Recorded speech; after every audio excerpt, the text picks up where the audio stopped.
Bismillahirrahmanirrahim. Assalamualaikum warahmatullahi wabarakatuh. Innal hamdalillah nahmaduhu wa nasta'inuhu wa nastaghfiruh wa na'udzu billahi min shururi anfusina wa min sayyiati a'malina. May yahdihillahu fala mudilla lahu wa may yudlil fala hadiya lahu.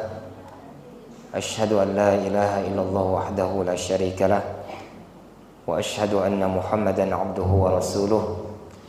Allahumma salli ala Muhammadin wa ala ali Muhammad kama sallaita ala Ibrahim wa ala ali Ibrahim innaka Hamidum Majid. Allahumma barik ala Muhammadin wa ala ali Muhammad kama barakta ala Ibrahim wa ala ali Ibrahim innaka Hamidum Majid. Amma ba'du. Alhamdulillah, segala puji dan syukur kita hanya kepada Allah Subhanahu wa taala yang kembali mempertemukan kita di majelis ilmu. Semoga dengan kita berkumpul di sini menambahkan keimanan dan ketakwaan kita kepada Allah Subhanahu wa taala, menambahkan ilmu yang bermanfaat untuk diri kita, untuk keluarga kita, dan untuk orang-orang yang hidup bersama kita. Amin ya rabbal alamin. Salawat serta salam kita aturkan kepada Nabi kita Nabi Muhammad sallallahu alaihi wasallam, kepada keluarga beliau, sahabat beliau, dan juga para pengikut beliau hingga akhir zaman. Bapak-bapak, ibu-ibu yang semoga dirahmati oleh Allah Subhanahu wa taala, malam ini akan kita mulai pembahasan kitab baru setelah sebelumnya kita menyelesaikan kitab Nawaqidul Islam, pembatal-pembatal Islam. Maka malam ini kita mulai pertemuan pertama dengan kitab yang baru, yaitu Kitab Tauhid.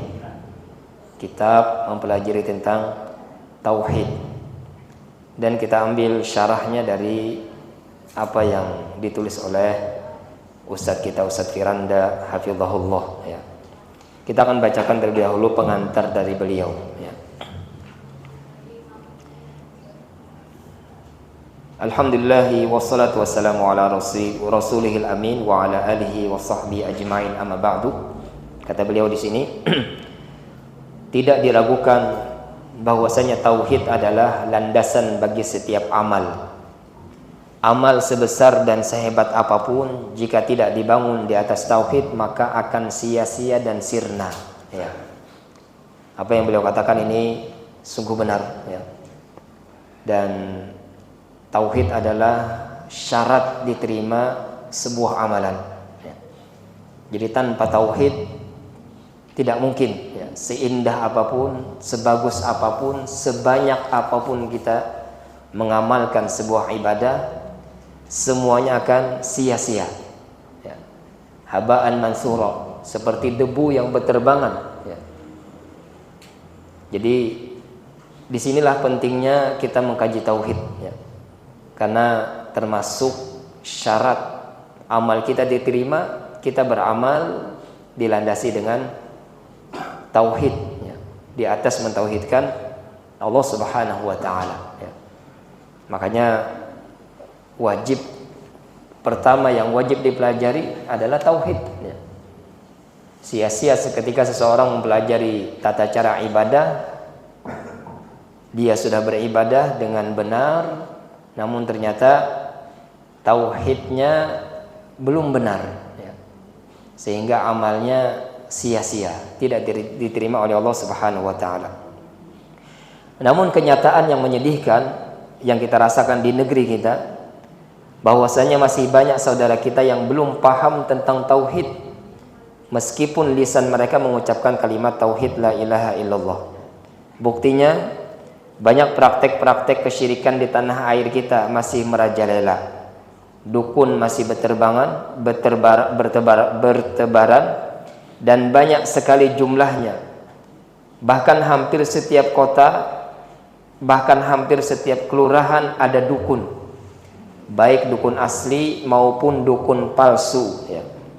Masih banyak orang yang percaya kepada jimat-jimat, masih menganggap angka 13 adalah angka sial, masih memberikan sesajen ke pohon atau batu besar, masih menyembelih untuk jin atau penjaga tanah atau penguasa gunung atau penguasa sawah ladang, masih percaya pada benda-benda bertuah seperti untuk dicari keberkahannya, ya,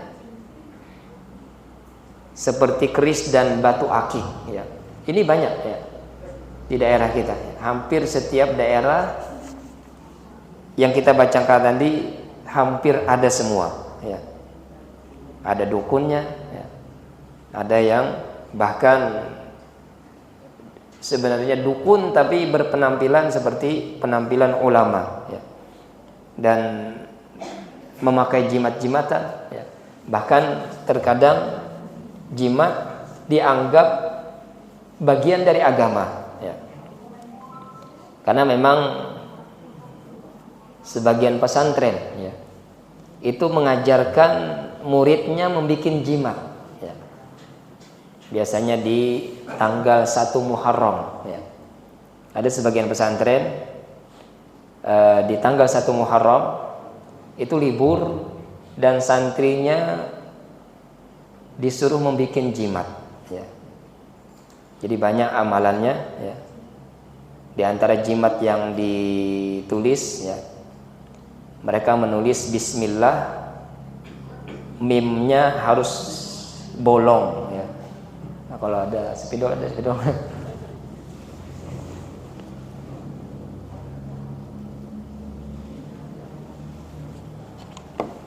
Jadi mereka menulis jimat, ya. 1 Muharram biasanya ini.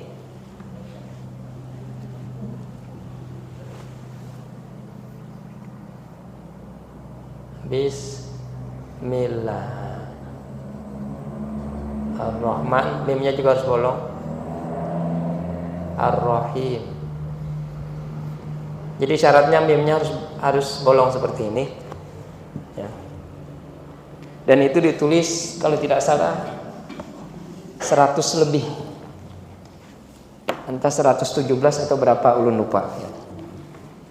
Dan itu ditulis di tanggal 1 Muharram dalam keadaan berwudu dan tidak boleh berbicara menghadap ke kiblat, ya. Kalau berbicara batal jimatnya, ulang lagi dari awal, ya. Ada lagi, ini sebagian yang ditulis, ya. Ada lagi yang ditulis surah Al-Insyirah, ya. Jadi alam nasyrah laka sadrak. Setiap ada laka ditambahi Muhammad. Alam nasyrah laka ya Muhammad sadrak. Sadraka ya Muhammad. Wa wada'na anka ya Muhammad wizraka ya Muhammad. Nah, ini setiap ada lakanya ditulis tambahkan ya Muhammad, ya. Ini bukankah menambahi ayat Al-Quran, ya kan? Ini penambahan apa? Ayat Al-Quran. Dan itu ayat itu ditulis dengan tinta di kertas, digulung, terus dibuat ke botol. Habis itu botolnya diisi air, dikoncang-koncang. Habis luntur ananya, tintanya diminum, ya. Nah, itu juga ditulis tanggal 1 Muharram, ya. Ada lagi menulis nama-nama Ashabul Kahfi, ya. Nama-nama Ashabul Kahfi ditulis 7 orang, ya. Ulun lupa namanya siapa. Di antaranya Maximilianus, ya. Ada 7, ya. 1, 2, 3, 4, 5, 6, 7, ya. Jadi ada nama 7 Ashabul Kahfi, ditulis di tengahnya Kitmir, ya.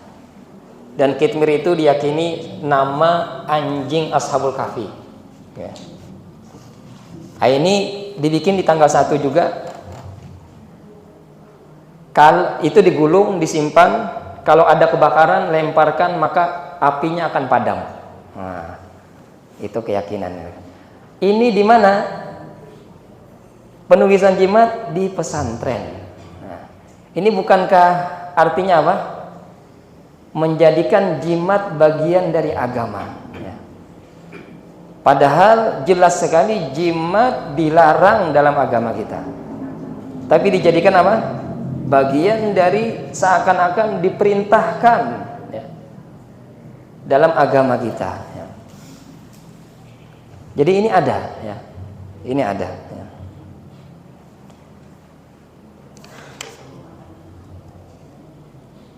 Jadi apa yang kita bacakan tadi hampir semuanya ada, ya. Dan ini menunjukkan apa?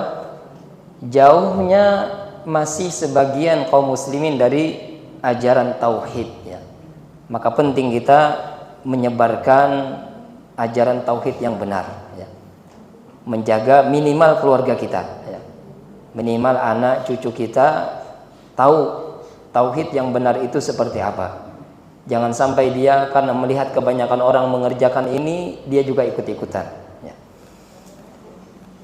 Di antara praktik mencari berkah bernuansa kesyirikan yang paling konyol adalah mencari berkah dari kiai selamet, yang ternyata adalah gelaran dari seekor sapi yang berwarna putih, yang jika sapi tersebut keluar maka direbutkan keberkahannya, bahkan kotorannya pun diperebutkan. Nah, ini terjadi, ya, dan ini semua kita tahu, ya. Di Jawa ada sapi yang dikeramatkan, ya, bahkan kotorannya pun direbutkan, ya. Dan inilah akal orang-orang yang tidak jauh dari kesyirikan, ya. Sudah kehilangan akal sehat, ya. Orang yang jatuh pada kesyirikan, dia kehilangan akal sehat, ya. Belum lagi kalau kita telusuri praktek-praktek meminta-minta kepada penghuni kubur, terutama penghuni kubur yang dianggap orang soleh. Nah, ini banyak, bahkan dijadikan apa? Wisata, ya.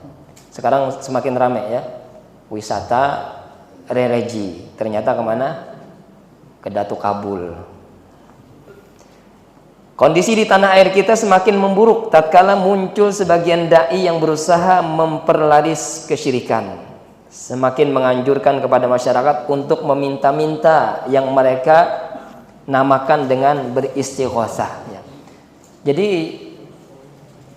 ini harus dijelaskan, ya. Kita nggak boleh minta kepada orang yang sudah meninggal dunia, ya. Kita ziarah kubur itu sunnah, ya. Ziarah kubur hukumnya sunnah, ya. Asal jangan jauh-jauh, karena kalau jauh maka masuk larangan Nabi SAW. Kata Nabi SAW, la tushaddur rihal illa ila salasati masajid, ya. Tidak boleh mengadakan safar dalam rangka ibadah kecuali kepada 3 masjid saja. Masjidi hada, kata Nabi, masjidku ini, wa masjidil haram, wa masjidil aqsa, dan Masjidil Haram dan Masjidil Aqsa. Hanya 3 tempat ini saja yang boleh kita melaksanakan safar dalam rangka ibadah. Selain 3 tempat ini tidak boleh kita melaksanakan safar jauh-jauh, artinya di atas 80 km dalam rangka beribadah, ya, dalam rangka tujuan ibadah, ya. Adapun tujuan berobat, tujuan rekreasi, maka silahkan. Tapi kalau tujuan ibadah ada tuntunannya, kata Nabi, hanya pada 3 tempat ini saja, ya. Jadi silahkan, kalau kita mau ziarah kubur itu disunahkan, bahkan dianjurkan sering-sering kita ziarah kubur, karena itu akan mengingatkan kita kepada negeri akhirat dan akan memperkuat iman kita, ya. Dan juga diantara hikmahnya apa? Manfaat bagi penghuni kubur, karena kita datang ke sana untuk mendoakannya, ya, untuk mendoakannya, ya. Tapi tidak boleh kita minta doa kepada mereka, ya. Jadi terbalik, ya. Orang datang ke kuburan ternyata dia apa? Minta doa kepada penghuni kubur, padahal yang perlu didoakan adalah mereka yang sudah meninggal dunia, ya. Mereka sangat butuh dengan ampunan dari Allah Subhanahu wa taala, karena mereka sudah tidak bisa lagi beramal, ya. Jadi silahkan ziarah kubur, namun dengan tata cara yang benar seperti yang dianjurkan oleh Nabi sallallahu alaihi wasallam, ya. Demikian juga dengan munculnya dai-dai dan tokoh-tokoh pluralisme yang berusaha menyatakan bahwa semua agama sama dan mengantarkan kepada surga, ya. Ini lebih rusak lagi, ya. Ada dai-dai liberal, pluralisme, ya, yang menyatakan semua agama sama, yang penting mengajak kebaikan, ya. Itu kata mereka, ya.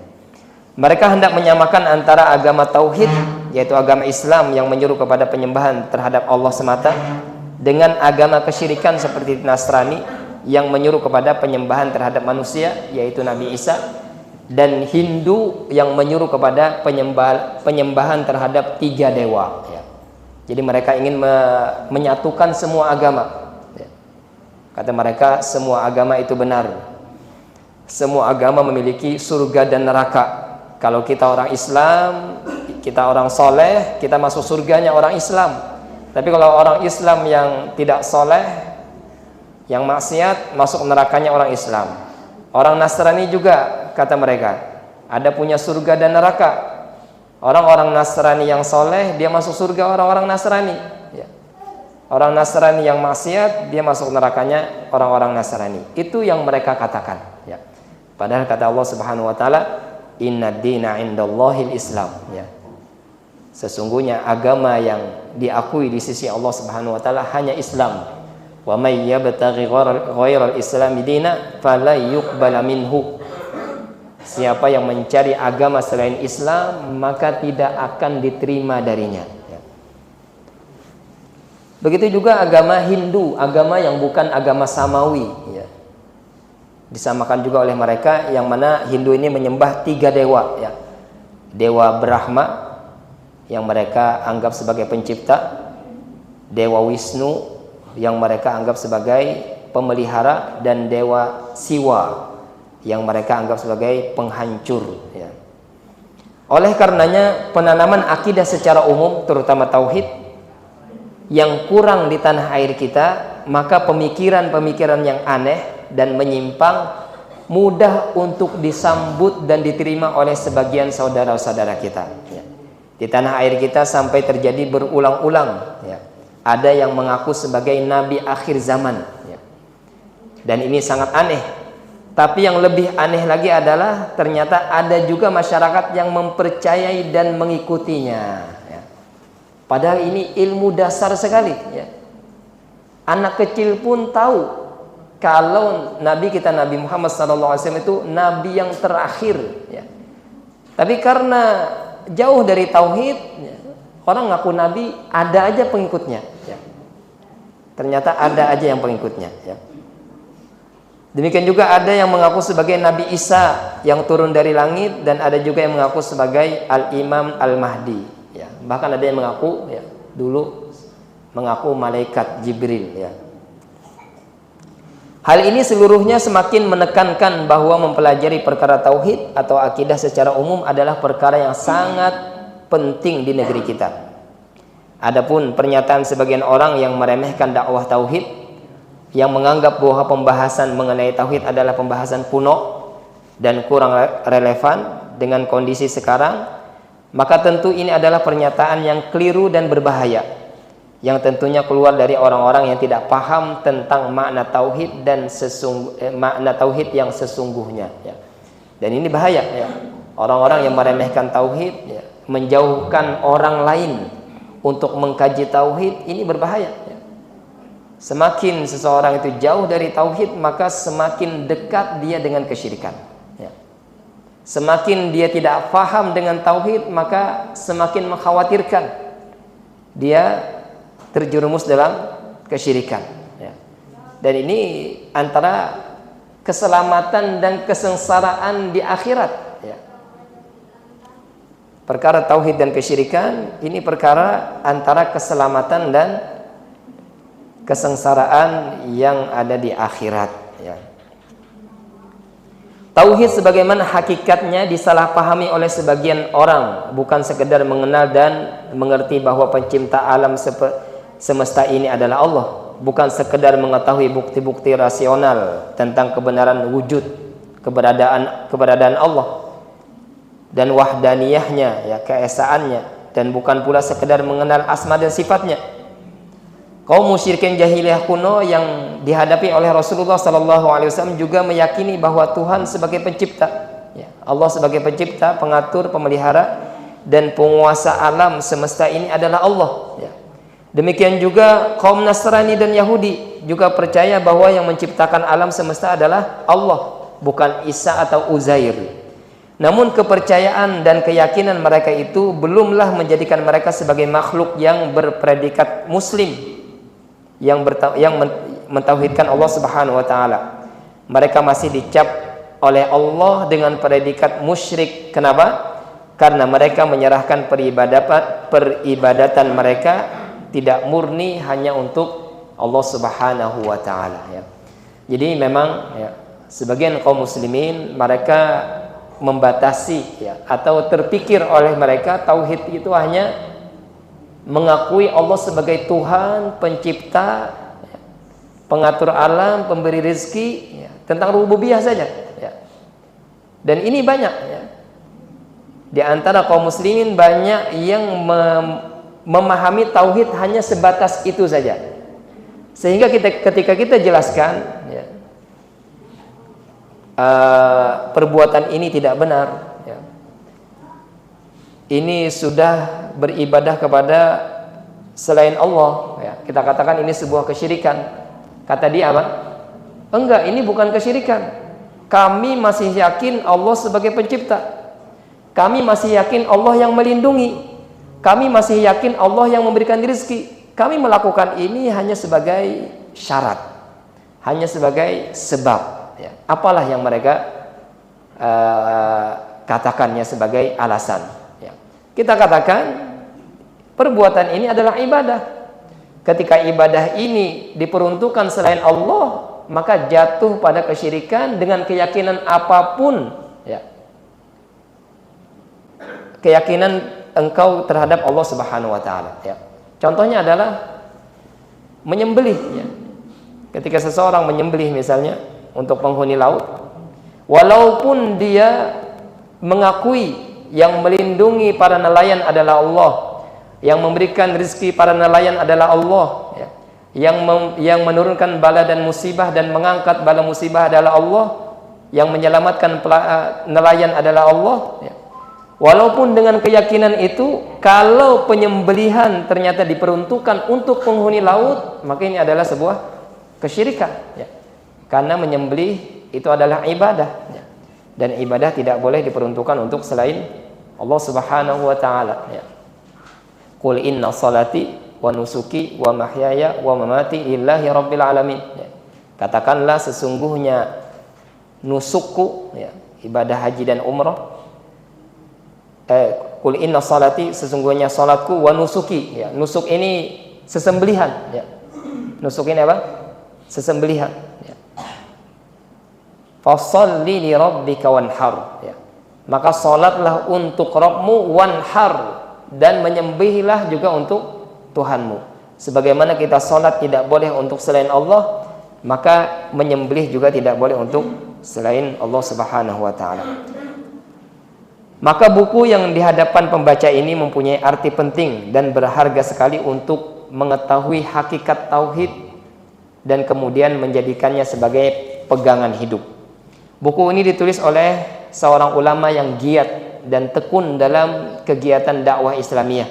Beliau adalah Syekh Muhammad bin Abdul Wahab At-Tamimi yang dilahirkan di Uyainah tahun 1115 Hijriah atau 1703 Masehi, dan meninggal di Dir'iyah, ya, Saudi Arabia tahun 1206 Hijriah atau 1792 Masehi, ya. Keadaan umat Islam dengan berbagai bentuk amalan dan kepercayaan pada masa hidup beliau yang menyimpang dari makna tauhid telah mendorong Syekh Muhammad bin Abdul Wahab bersama para muridnya untuk melancarkan dakwah Islamiyah guna mengingatkan umat agar kembali kepada tauhid yang murni, ya. Ya. Dengan berkat apa? Dakwah beliau, ya. Dengan sebab dakwah beliau, Allah Subhanahu wa taala sebarkan tauhid, ya. Maka tidak salah kalau beliau ini digelari sebagai mujaddid, ya. Mujaddid, ya. Karena seperti hadis Nabi sallallahu alaihi wasallam, ya. Kata Nabi sallallahu alaihi wasallam, setiap 100 tahun pada umatku ada orang yang akan memperbaharui agama, ya. Itu disebut dengan apa? Mujaddid, ya. Memperbaharui ini bukan merubah atau mendatangkan hal yang baru, tidak. Tapi setiap 100 tahun ada orang yang mengembalikan umat ini kepada ajaran yang murni, ya.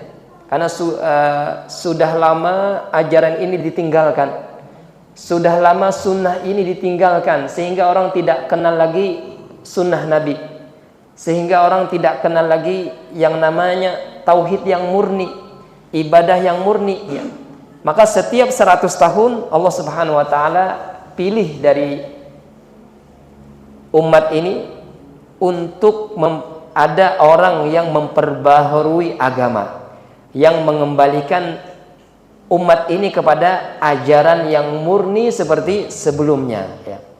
Dan ini janji Allah Subhanahu wa taala melalui lisan Rasulullah sallallahu alaihi wasallam, ya. Maka tidak salah kita sebutkan, ya, Syekh Muhammad bin Abdul Wahab adalah mujaddid, ya. Beliau yang mengembalikan, ya, umat ini kepada Islam yang murni, ya. Mengenal tauhid dan mengenal sunnah Nabi sallallahu alaihi wasallam, ya. Kitab tauhid ini membahas secara khusus tentang tauhid ibadah atau yang dikenal dengan tauhid uluhiyah, ya. Hal ini dikarenakan problem yang timbul di zaman penulis Syekh Muhammad bin Abdul Wahab adalah berkaitan dengan penyimpangan masyarakat dalam bab ini. Dan hendaknya demikian para penulis tatkala menulis suatu karya berusaha untuk mencari solusi dari problematika keagamaan yang ada di zamannya. Dalam buku ini juga akan disinggung tentang tauhid rububiyah dan tauhid asma dan sifat, akan tetapi bukan sebagai pokok permasalahan. Jadi kitab tauhid yang akan kita bahas ini adalah khusus membahas tentang tauhid ibadah, ya, tauhid uluhiyah, ya. Namun ada sedikit penyinggungan terhadap tauhid rububiyah dan asma dan sifatnya. Keistimewaan kitab ini diantaranya kata beliau, satu, kitab ini ringkas dan padat, ya, berisi dalil Al-Quran dan hadis, lalu diikuti dengan perkataan salaf. Oleh karenanya para ulama menyatakan bahwa metode Syekh Muhammad bin Abdul Wahab sama seperti metodenya Al-Imam Al-Bukhari dalam sahihnya. Beliau menyebutkan judul, lalu menyebutkan dalil, dan dalil-dalil yang beliau sebutkan secara umum mudah dipahami oleh orang awam untuk dikaitkan dengan judul bab. Karenanya kitab tauhid ini mudah untuk dipahami oleh orang awam, ya. Jadi isi dari matan, ya, kalau kita baca ini kan tebal, ya. Tapi kalau matannya saja tipis, ya. Kitab tauhid yang aslinya, yang matannya itu tipis saja, tidak tebal. Isinya hanya apa? Judul, qala Allah, qala Rasul, dan sedikit dari perkataan ulama terdahulu. Dan hampir tidak ada, bukan tidak ada, ya, sangat sedikit perkataan dari beliau. Sangat sedikit perkataan dari beliau. Sehingga kalau orang katakan kitab tauhid ini kitab sesat, tidak bisa. Karena dalamnya apa? Al-Quran, hadis, perkataan para ulama, ya. Bagaimana bisa disesatkan? Bagaimana bisa dibantah? Orang yang disampaikan adalah Al-Quran, hadis, dan perkataan ulama terdahulu, perkataan para sahabat dan perkataan ulama-ulama salaf terdahulu, ya. Sehingga pernah ada sebuah cerita, mungkin sudah pernah ulun ceritakan, ya. Ada seseorang yang memusuhi, ya, dakwah salaf, ya, dakwah sunnah. Dia musuhi dan dia sangat benci dengan Syekh Muhammad bin Abdul Wahab. Sangat benci. Seorang ulama, dia sangat benci dengan Syekh Muhammad bin Abdul Wahab, ya. Sangat benci dengan dakwah sunnah, ya. Tapi dia ulama, ya. Maka suatu ketika ada seseorang yang berkunjung ke rumahnya, dia berkunjung ke rumah temannya, dan temannya ini mengenal sunnah, ya. Maka temannya sengaja menyiapkan kitab tauhid di atas meja, ya. Kitab tauhidnya di atas meja, namun sampulnya disobek, ya. dihilangkan. Jadi nama penulisnya tidak dicantumkan, ya. Sehingga ketika beliau bertamu, beliau baca, beliau takjub dengan isi kitabnya, ya. Karena beliau tidak pernah mendapatkan kitab tauhid seperti ini, pembahasan tauhid yang ternyata dalilnya pas dan permasalahan-permasalahan yang ada di kitab itu permasalahan-permasalahan yang ada yang terjadi di masyarakat dan dalilnya pas, dan beliau mengatakan ini kitab yang sangat bagus, ya. Karena beliau kan paham ulama, ya, paham Al-Quran, paham hadis, dan sangat betul-betul tepat untuk menghukumi dalam bab-bab tersebut, ya.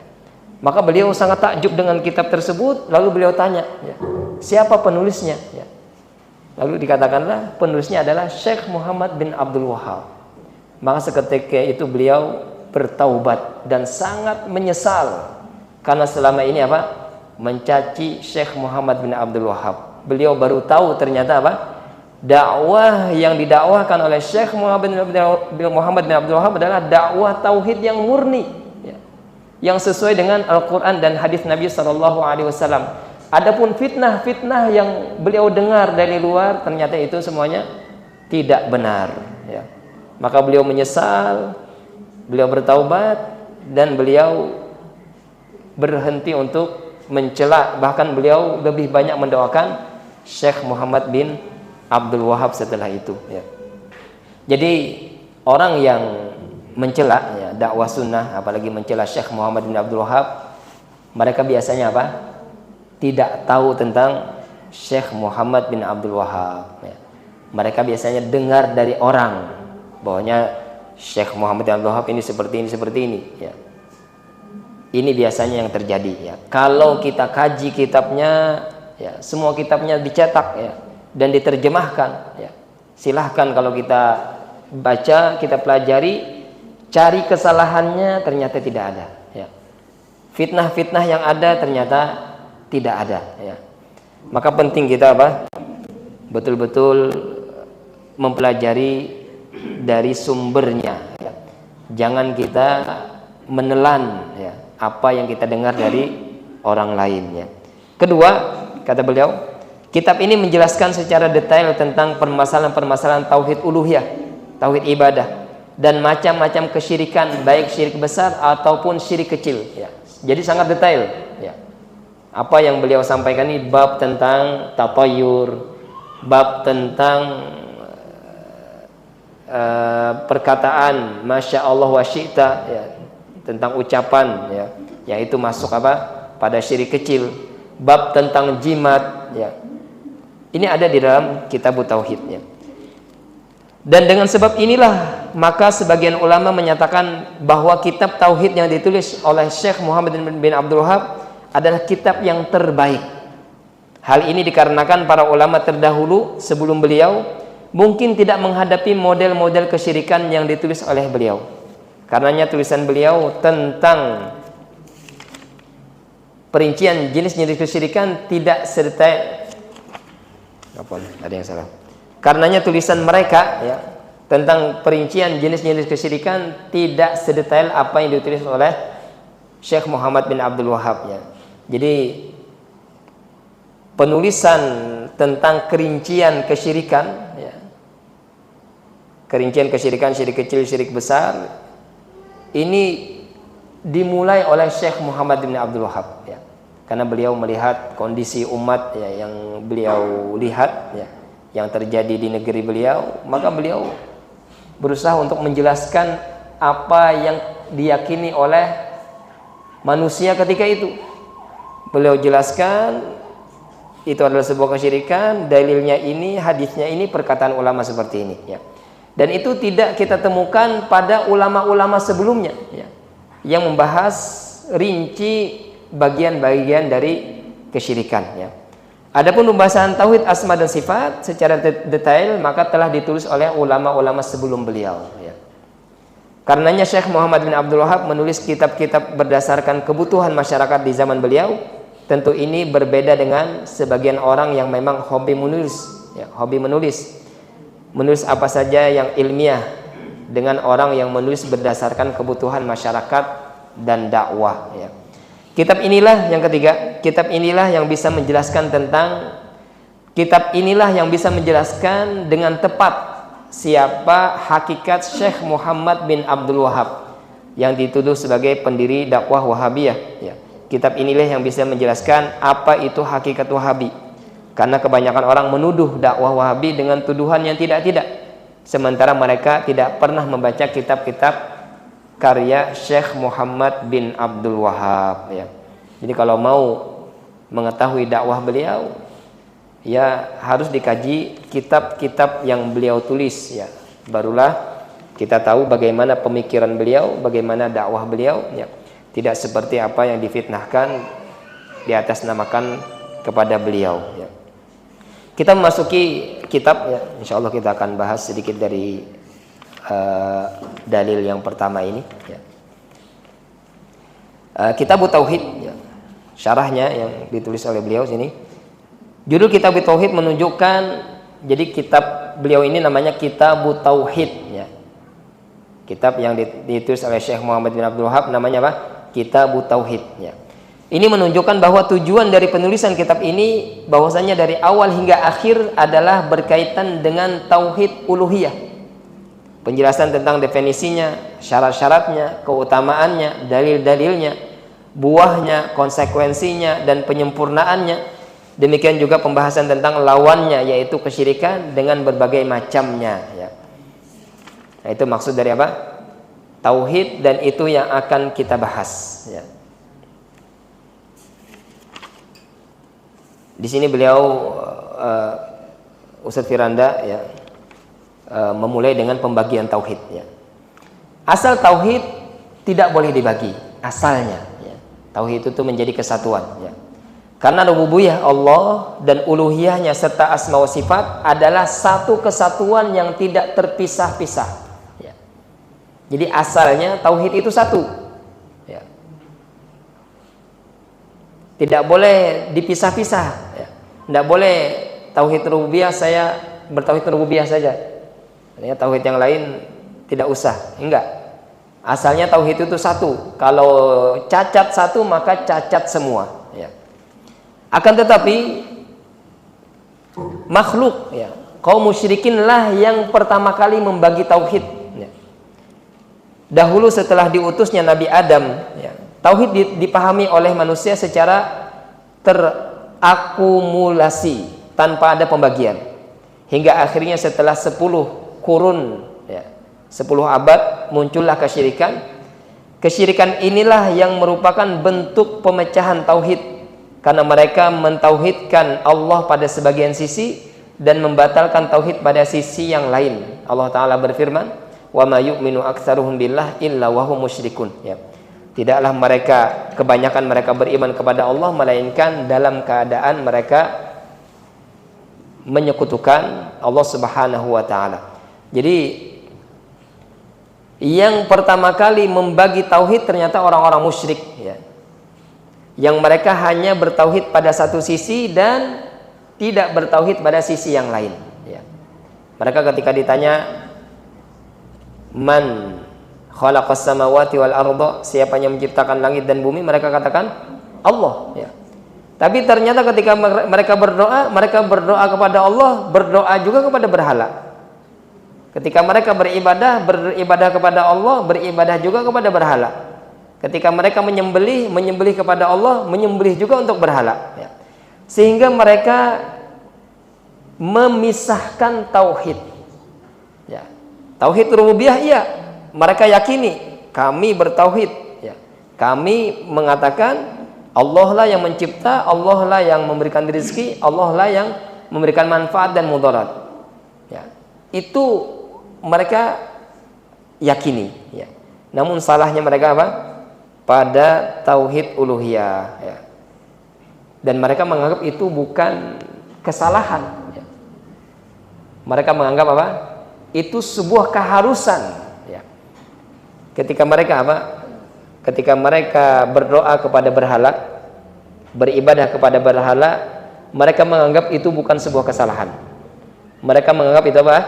sebuah keharusan untuk mendekatkan mereka kepada Allah Subhanahu wa taala. Makanya mereka ketika ditanya ya, mereka ketika beribadah kepada berhala ya, wa ya'buduna min dunillah ma la yadurruhum wa la yanfa'uhum wa yaquluna haula'i syufa'auna 'indallah. Mereka katakan berhala inilah, orang-orang soleh inilah, yang patung inilah yang nanti akan memberikan, memintakan syafaat kami di sisi Allah Subhanahu wa taala. Kami harus mendekati mereka. Kami harus dekat kepada orang soleh ini. Karena mereka adalah orang yang dekat dengan Allah. Kalau kami dekat dengan mereka, otomatis dekat dengan Allah Subhanahu wa taala ya. Dan mereka juga ma na'buduhum illa liyuqarribuna ilallahi zulfa. Mereka katakan, kami tidaklah beribadah kepada berhala ini melainkan agar berhala ini mendekatkan kami kepada Allah dengan sedekat-dekatnya ya. Jadi mereka menganggap itu bukan sebuah kesalahan ya. Tapi mereka menganggap apa? Bahkan sebuah keharusan mendekatkan diri kepada orang soleh, mendekatkan diri kepada orang yang soleh yang sudah dijadikan patung, agar orang soleh ini apa? Mintakan pertolongan di sisi Allah, agar mereka dekatkan ya, yang dekat dengan mereka kepada Allah Subhanahu wa taala ya.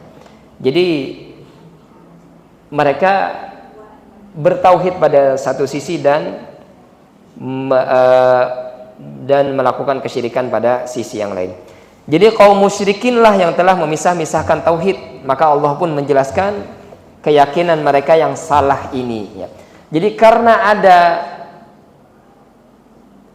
terjadinya kesalahan pada sebagian tauhid, maka memang harus mempelajarinya, harus dirincikan ya. Mempelajari tauhid harus dirincikan. Karena memang orang yang bertauhid itu bisa salah pada sisi yang lain, maka dia harus dirincikan dan tidak boleh salah pada semua sisi ya. Jadi kenapa para ulama membagikan tauhid menjadi 3 ya, karena itu tadi, karena orang bisa apa? Bisa benar pada sisi yang lain dan salah pada sisi yang lain, sehingga dirincikan 3. Kita harus fokus 3 ini, jangan sampai ada yang salah pada 3 poin ini. Jangan sampai kita sama seperti orang-orang musyrik di zaman Nabi. Mereka benar pada satu sisi dan ternyata keliru pada sisi yang lain ya. Sehingga memang harus dirincikan ya ketika mempelajari tauhid ya. Kalau tidak dirincikan, kita bingung salahnya di mana ya. Orang kami, makanya banyak orang yang bingung masih ketika kita katakan ini sebuah kesyirikan, ini tidak boleh dilakukan. Mereka bingung salahnya di mana. Kami masih beriman kepada Allah, kami masih percaya Allah lah yang menciptakan, yang memberikan rezeki, yang menyelamatkan, yang menyembuhkan. Kami masih percaya, salahnya di mana? Itu masih bingung ya. Kenapa? Karena mereka hanya paham tauhid rububiyah ya, dan tidak paham tauhid ibadah ya. Bahwasanya semua bentuk ibadah harus diperuntukkan hanya untuk Allah ya. Jadi kalau itu adalah ibadah, tidak boleh untuk selain Allah. Dengan keyakinan apapun, kalau itu ibadah harus untuk Allah. Semantap apapun keyakinan pian tentang Allah, kalau ibadah itu diperuntukkan untuk selain Allah, maka jatuh pada kesyirikan ya.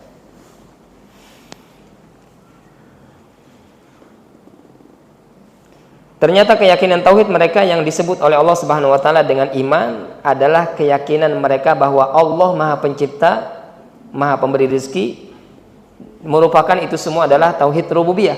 Adapun kesyirikan mereka yang Allah sebutkan pada ayat tersebut adalah mereka menyembah kepada selain Allah. Artinya ya, keyakinan mereka rusak dari sisi tauhid ibadah karena terjadinya pembagian tauhid secara otomatis. Maka terjadilah pembagian tauhid secara otomatis untuk menjelaskan titik yang benar dan titik yang salah ya. Jadi merekalah kaum musyrikin yang membagi tauhid, maka Allah Ta'ala turunkan ayat-ayat kepada mereka agar mereka tidak membagi tauhid, ya, bertauhid pada bagian atau sisi dan berbuat syirik pada sisi yang lainnya. Di antaranya Allah Ta'ala berfirman, ya ayuhan nasu ubudu rabbakumul ladzi khalaqakum walladzina min qablikum la'allakum tattaqun. Ya. Wahai manusia, sembahlah Tuhanmu yang telah menciptakanmu dan orang-orang yang menciptakan orang-orang sebelummu. Ya. Jadi Allah Subhanahu wa Ta'ala turunkan ayat, sebagaimana engkau meyakini Allah yang mencipta, maka sembahlah Tuhan yang menciptakan kalian. Ya. Allah Ta'ala menjadikan itu sebagai hujah. Ya. Karena kalian meyakini Allah sebagai pencipta, maka sembahlah hanya kepada Dia saja. Ya. Jadi pembagian tauhid menjadi 3 adalah untuk memudahkan pemahaman yang benar bahwasanya tauhid tidak boleh dibagi-bagi. Ya. Pembagian tauhid tersebut adalah tauhid rububiyah, tauhid uluhiyah, dan tauhid asma dan sifat. Yang semuanya ini apa? Tidak boleh ada yang keliru pada 3 pembagian tauhid ini. Ya. Adapun tauhid rububiyah, ya, adalah tauhidullah bi af'alih, yaitu mengesahkan Allah pada perbuatan-perbuatannya, bahwasanya hanya Allah semata yang melakukan tanpa ada campur tangan dan andil yang lain sama sekali. Dan af'alullah adalah banyak, seperti menciptakan, memberikan rizki, menghidupkan, mematikan, mengatur alam semesta, memberikan manfaat dan mudarat, menyembuhkan, mengabulkan doa, dan yang lainnya. Ya. Maka ini yang kita tauhidkan. Ya. Tauhid rububiyah apa? Kita mentauhidkan perbuatan Allah Subhanahu wa Ta'ala. Tauhid rububiyah berporos kepada 3 perkara. Ya. Penciptaan, yaitu hanya Allah yang menciptakan makhluk, ya, dari tidak ada menjadi ada.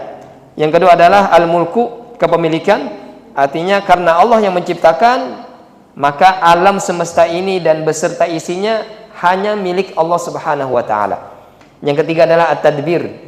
Tidak ada yang bisa ikut serta bersama Allah dalam mengatur alam semesta. Semua yang terjadi adalah di bawah aturan Allah Subhanahu wa Ta'ala. Jadi tauhid rububiyah itu berpusat pada 3, ya. Tauhid rububiyah berpusat pada 3, yaitu menciptakan, memiliki, dan mengatur, ya. Jadi semua af'alullah itu kembali kepada 3 ini. Semua perbuatan Allah itu berporos kepada 3: menciptakan, memiliki, dan mengatur. Ya. Jadi kalau kita katakan 3 ini hanya milik Allah, maka sudah cukup tauhid rububiyah kita. Hanya Allah yang menciptakan, hanya Allah yang memiliki segalanya, dan hanya Allah yang mengatur. Ya. Artinya kalau berarti menurunkan penyakit dan menyembuhkan, ini masuknya kepada Allah mengatur. Ya. Allah Ta'ala menyelamatkan, ini masuknya kepada mengatur. Allah Ta'ala menghidupkan, Allah Ta'ala mematikan, ya, maka ini mengadakan, ya, maka ini masuknya kepada menciptakan. Ya.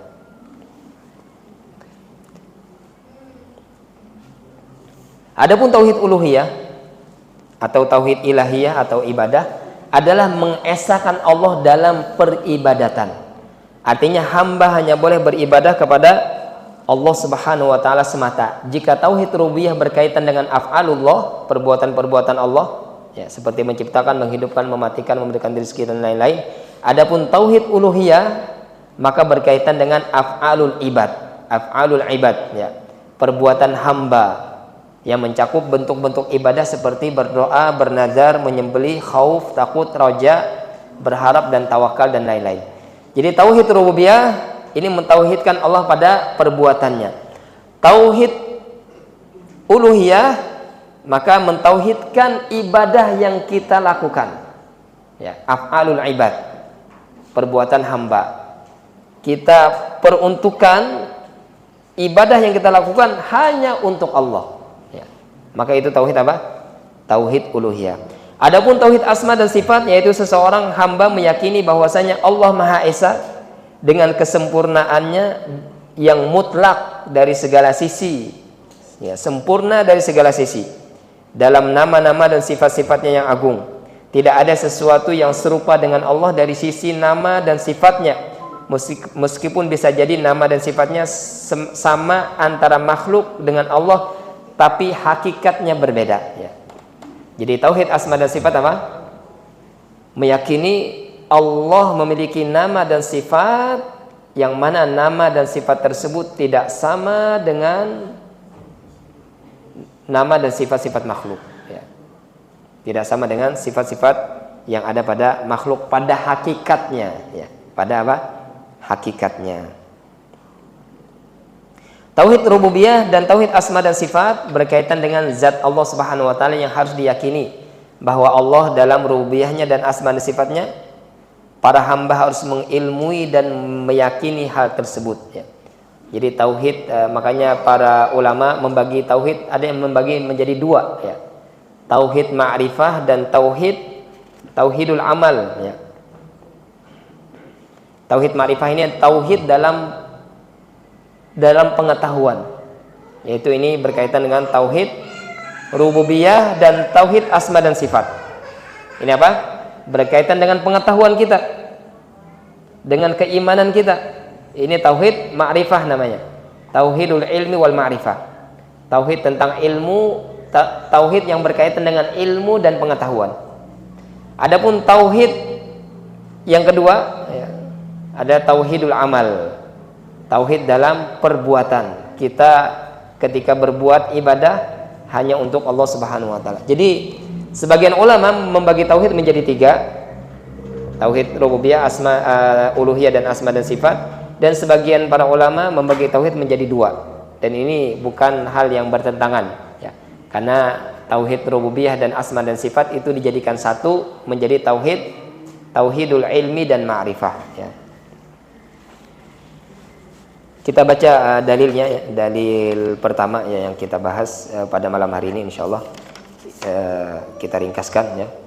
Allah Subhanahu wa taala berfirman, kata Syekh Muhammad bin Abdul Wahhab, "Wa ma khalaqtul jinna wal insa illa liya'budun." Ya, ini dalil pertama dalam kitab tauhid yang beliau tuliskan, ya.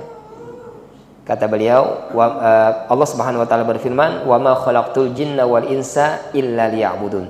Tidaklah aku ciptakan jin dan manusia kecuali agar mereka beribadah hanya kepadaku, ya. Maka syarahnya kita baca, ayat ini merupakan dalil bahwa jin juga mukallaf, dibebani oleh syariat, ya. Karena para nabi juga diutus kepada mereka, dan nabi juga diutus kepada golongan jin, karena mereka mendapatkan balasan di dunia dan juga balasan di akhirat dengan masuk surga atau masuk neraka, ya.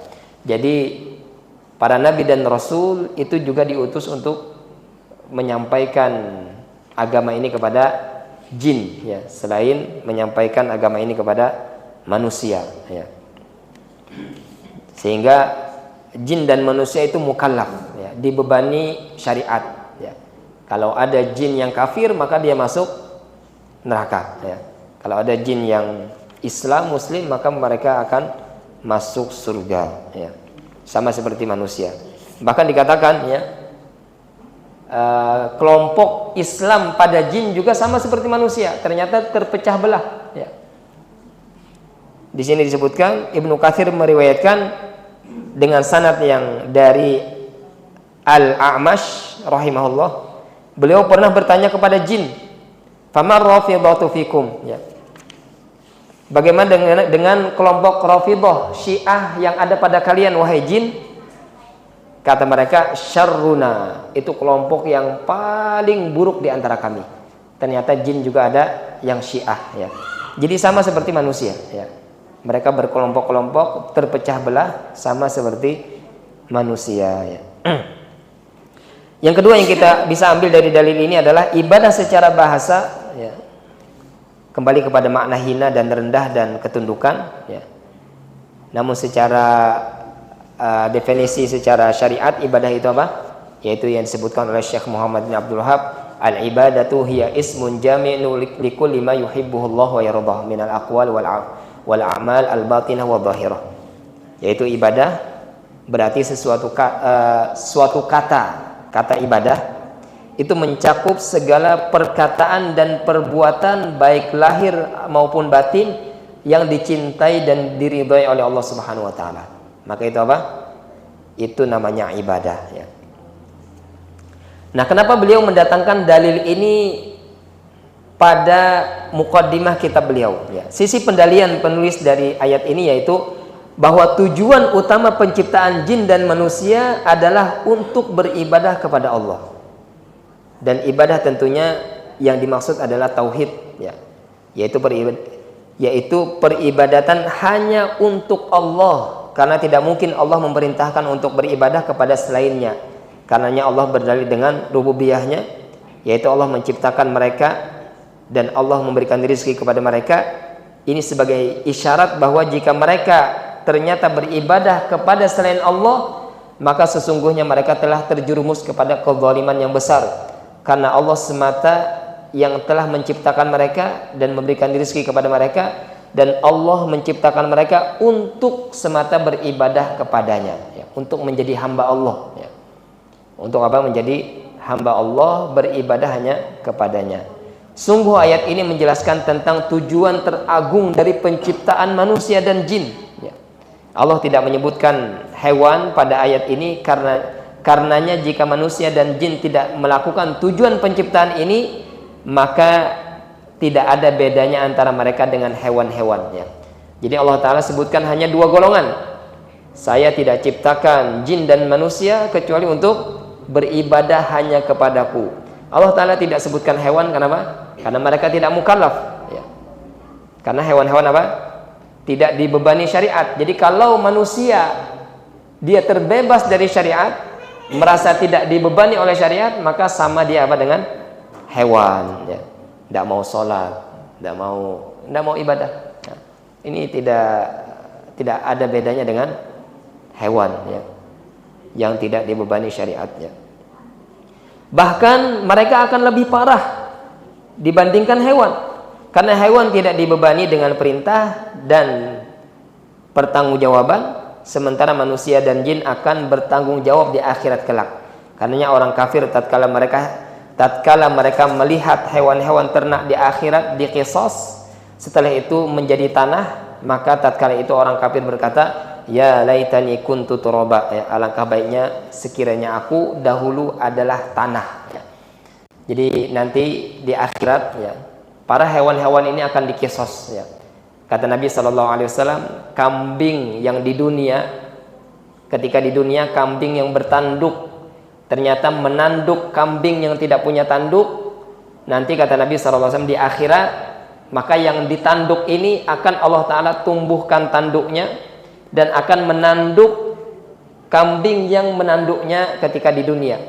Dan ketika kisos di antara hewan ini sudah selesai, maka Allah Ta'ala jadikan hewan tersebut menjadi tanah, tidak masuk surga dan tidak masuk neraka, hanya pembalasan saja, hanya sebuah kisos saja di akhirat nanti bagi hewan-hewan yang mereka melakukan kezaliman kepada hewan yang lain ya. Nah, ketika hewan ini menjadi tanah, orang-orang kafir melihat dan mereka mengatakan apa? Ya laitani kuntu turaba ya. Alangkah baiknya sekiranya aku juga menjadi tanah ya, karena mereka melihat apa? Azab yang sedang menanti mereka ya. Azab yang sedang menanti mereka, namun mereka apa? Tidak akan dibinasakan oleh Allah Subhanahu wa taala ya. Mereka akan dibalas ya, dengan kekal di dalam api neraka ya. Insyaallah nanti kita sambung ya, pertemuan berikutnya dalil yang kedua ya. Insyaallah juga dalil yang ketiga ya, sebelum kita memasuki bab yang pertama ya.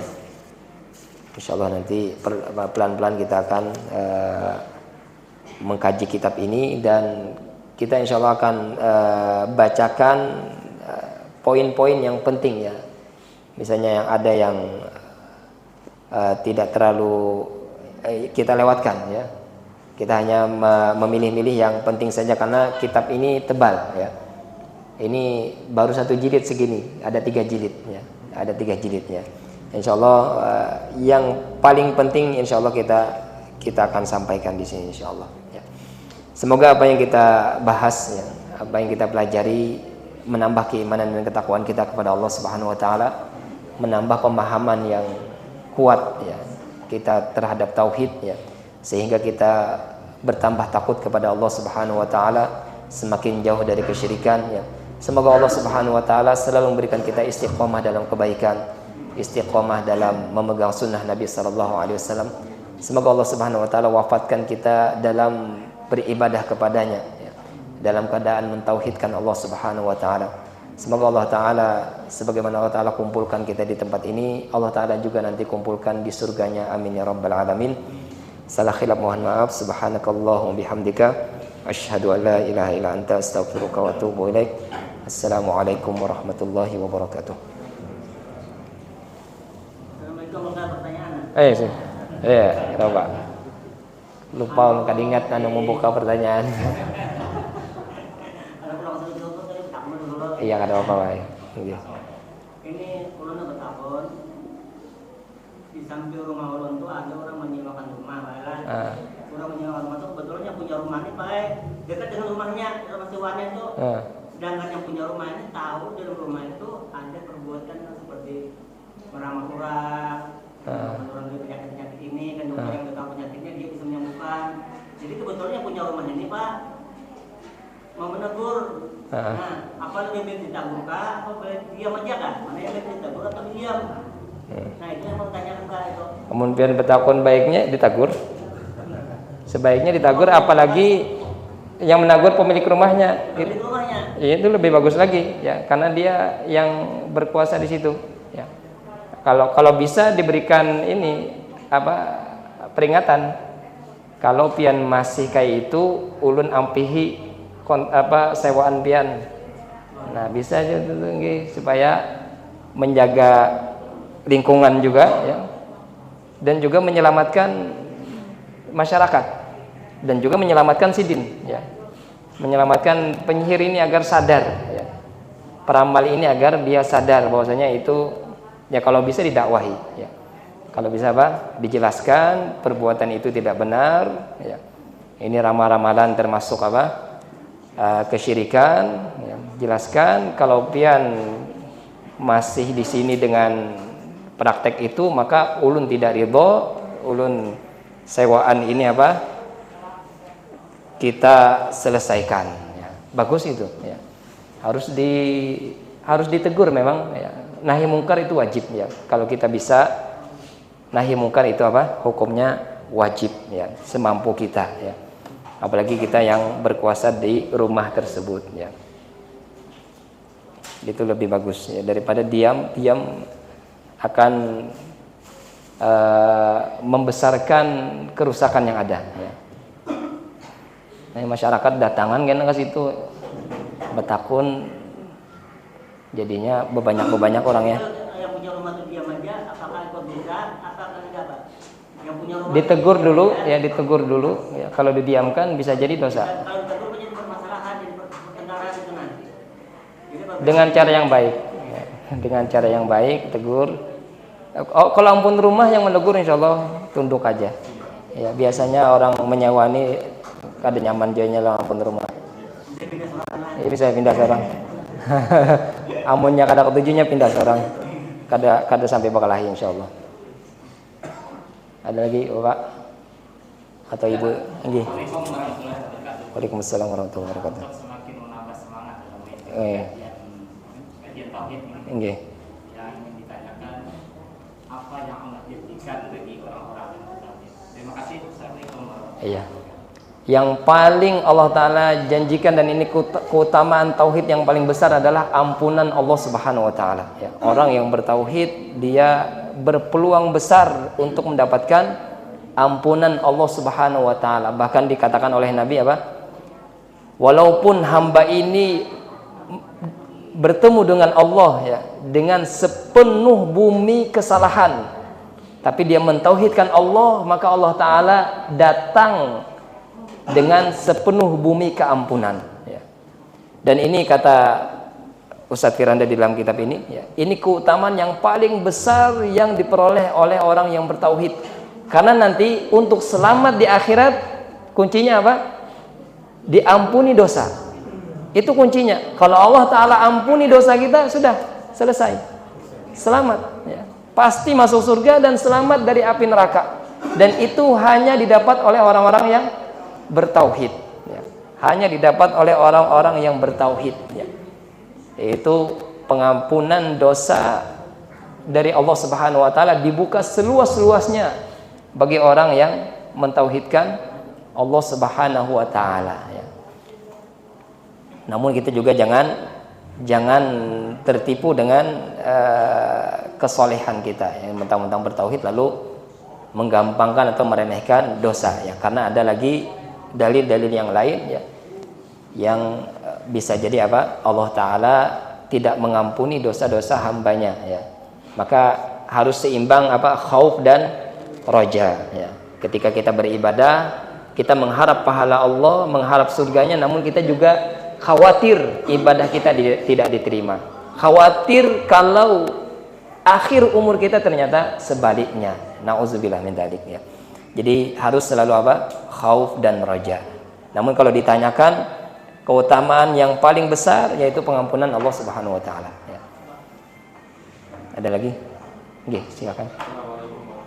Waalaikumsalam warahmatullahi wabarakatuh. Apa hukumnya memberikan waktu agar urusan kita dilancarkan? Memberikan apa? Uang tip. Oh, uang tip, uang. Ya kalau itu adalah pekerjaannya, ya. Dia udah pekerjaan dan sudah ada gajinya di sana, itu kita tidak boleh menambah, ya. Kita tidak boleh menambah uang gajinya. Artinya dia sudah digaji oleh bosnya dan yang dia lakukan adalah memang pekerjaannya. Nah, kita tidak boleh menambah upahnya. Dan orang ini pun tidak boleh ngambil, ya. Tidak boleh ngambil dari pemberian orang lain. Ya, karena dia sudah dapat gaji dari bosnya, ya, dari perusahaannya. Ya. Namun kalau yang dia kerjakan bukan pekerjaannya, ya, maka boleh kita kasih. Kalau dia kerjakan apa? Bukan kewajiban dari pekerjaannya, ada pekerjaan tambah yang kita nambahi sendiri. Ya. Nah ini boleh kita kasih tambahan, ya, karena ini bukan pekerjaannya dari kewajiban pekerjaannya, ya, tapi kita sendiri yang menambahkannya, ya, maka ini boleh, ya. Dan ini termasuk harta yang haram, ya, hadiah yang diharamkan, ya. Ini kata Nabi sallallahu alaihi wasallam, hadayatul ummal ghulul, ya. Ada hadis Nabi sallallahu alaihi wasallam, hadiah untuk para pekerja itu harta haram. Jadi maksud hadiah di sini apa? Ada tambahan dari gaji yang sudah dia dapatkan dari pekerjaannya, ya. Bahkan guru pun, ya, guru tidak boleh menerima hadiah dari muridnya, ya. Guru yang sudah ada gajinya dari sekolah, dia tidak boleh menerima hadiah dari muridnya atau hadiah dari orang tua santri atau orang tua murid yang dia ajar, ya. Karena itu apa? Akan menambah dari gaji yang sudah dia dapatkan dari sekolah, ya. Kecuali ada beberapa pengecualian, ya. Kalau sedikit maka dibolehkan, ya. Kalau santrinya atau muridnya sudah lulus maka dibolehkan, ya. Ada beberapa pengecualian, ya.